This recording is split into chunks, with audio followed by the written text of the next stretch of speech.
J'étais en train de réparer un petit peu ma Civic, à changer quelques joints, dont notamment le joint de carter d'huile, qui fuyait depuis un bon bout de temps, parce que le joint était très très sec. Donc j'ai démonté le collecteur d'échappement. Donc c'est un collecteur d'origine, mais de D16 Z6. Donc c'est le 4-2-1. Donc 4, 2, 1. Et je me suis dit, pourquoi pas le rechanger pendant qu'on y était, par un collecteur Super Sprint. Donc c'est une occasion qui coûtait quand même relativement cher, hein. C'est le prix du neuf d'un SRS. Mais à l'époque, c'était un des plus performants pour Civic série D, d'après ce que j'ai lu, avec le DC Sport, qui n'est pas donné non plus, et un Tri-Y, il me semble, un Toda, si je me trompe pas. Donc voici le collecteur, donc c'est un collecteur d'occasion, inoxydable, apparemment, hein, parce que en réalité, comme tous les collecteurs inox ou toutes les pièces inox de voiture, ça rouille au bout d'un moment. Je pense qu'elle est un petit peu vieille quand même. Donc il y avait des vis pour tenir le collier, bah, c'était grippé. Celle-là, c'était celle qui tenait les deux morceaux. Et les autres, elles étaient dans cet état-là, quoi.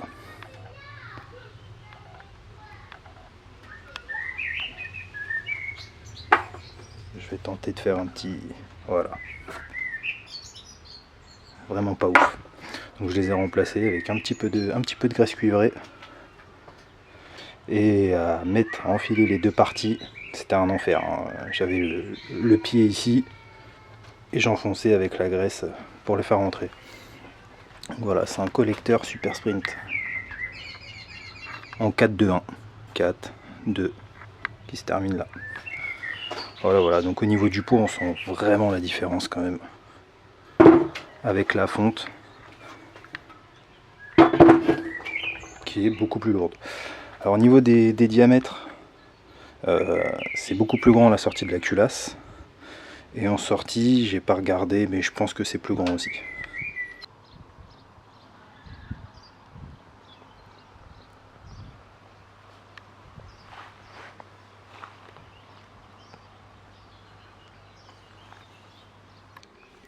Alors au niveau des diamètres, nous sommes sur le Super Sprint.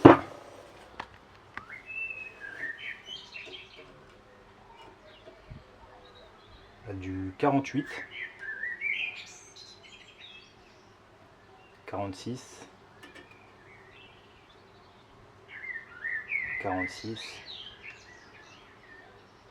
et 46. Celle-là il est un petit peu plus grand. Non, c'est bien 40, 46. Je me suis trompé à la première lecture. Et en sortie,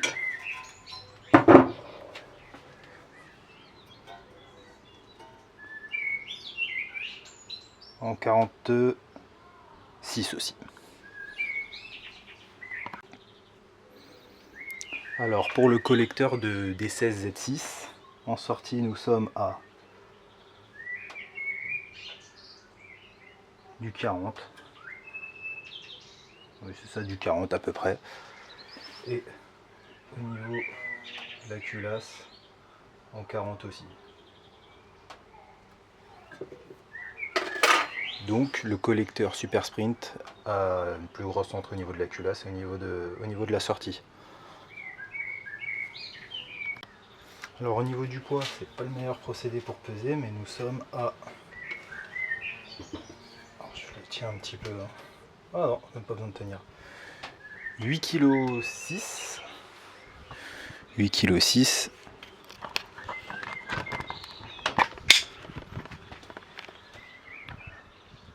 Voilà.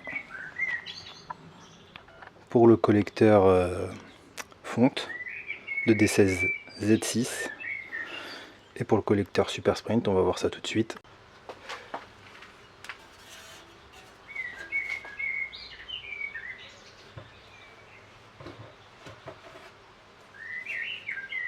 C'est pas le plus évident à peser.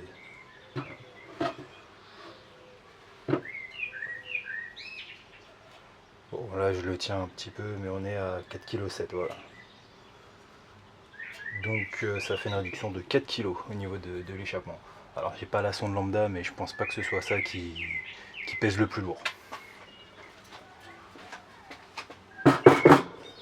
Alors le but après, ça sera de le nettoyer un petit peu, du maximum que je pourrais, afin après de poser de la bande thermique tout autour des tubes, afin de refroidir un petit peu le moteur, le compartiment moteur, et puis maximiser le flux des gaz d'échappement. Voilà le collecteur après 2 heures, 2 réelles heures de bandage. Donc moi c'est la première fois que je fais ça, je trouve que le résultat est pas mal, sachant que j'avais peur de manquer de bande à la fin. Il y a un trou ici, là, un espace où j'ai pas complété, bon c'est pas grave. Mais voilà à quoi il ressemble. Donc là c'est encore mouillé, parce que j'ai humidifié pour la poser, c'est plus simple. Donc je vais attendre que ça sèche, donc demain, hein, après mon taf, je vais aller regarder pour resserrer vite fait les colliers. C'est pour ça que j'ai laissé la totalité du collier et que je ne l'ai pas coupé.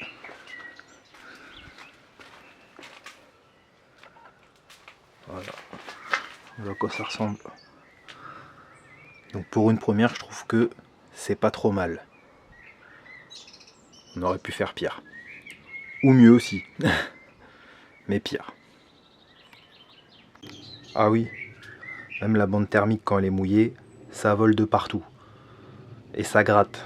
Perso, j'avais mis des gants, bon ils se sont percés un petit peu, mais ça gratte. Les manches ça gratte. Le visage, un petit peu ça va, mais ça gratte quand même. Vraiment, il y a beaucoup de choses irritantes. Donc mettez des gants, mettez un masque, protégez-vous, habillez-vous en manches longues. Et pour réduire le risque en fait, hein, parce que c'est vraiment de la merde. Voilà ce que ça donne après une nuit de séchage.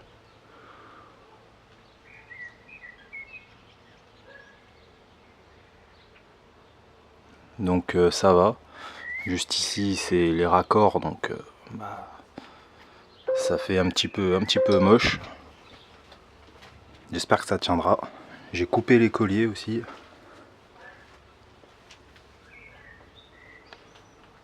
Et il y a un endroit sur un des tubes où j'ai mal tendu. C'était le dernier, il me semble, que j'avais fait. Donc bon, ça restera comme ça. De toute façon, j'ai pas d'autres bandes. Je voulais faire le décata, mais du coup, je vais pas pouvoir. Tant pis, hein, je vais pas en racheter juste pour ça. Voilà le petit rendu après 24 heures à sécher.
Voilà ce que ça rend une fois monté et serré. J'ai bien tout graissé comme il fallait en plus. Voilà, donc moi il me manquait une vis d'origine. Je l'ai perdue sur la route, c'était tout le temps celle-là que je perdais, donc je l'ai remplacée. Elle se dessert en fait, et puis ça, après elle part sur la route. Voilà, donc j'ai remis la jauge, c'est un petit peu proche, mais ça va. Petite galère ici parce que ça touchait en fait l'écrou. Donc bah j'ai pas pu bien le serrer, j'ai dû le desserrer pour le décaler. Et il faut penser à mettre la patte en dessous en premier. Sinon après c'est mort, on peut pas la remettre. C'est la première fois que je monte la patte d'ailleurs. Sur toutes mes Civics, j'ai toujours laissé cette patte dans le vide avec le collecteur inox que j'ai sur mon autre Civic, ou même sur mon collecteur de D16. Il me semble que c'était coupé, je n'ai pas pu le remonter. Voilà, c'est la première fois que je remonte cette patte. Je l'ai bien graissée comme il faut parce qu'elles ont tendance souvent à rouiller et après c'est un enfer à mettre. C'est bien pour ça que la plupart des gens coupent directement la patte.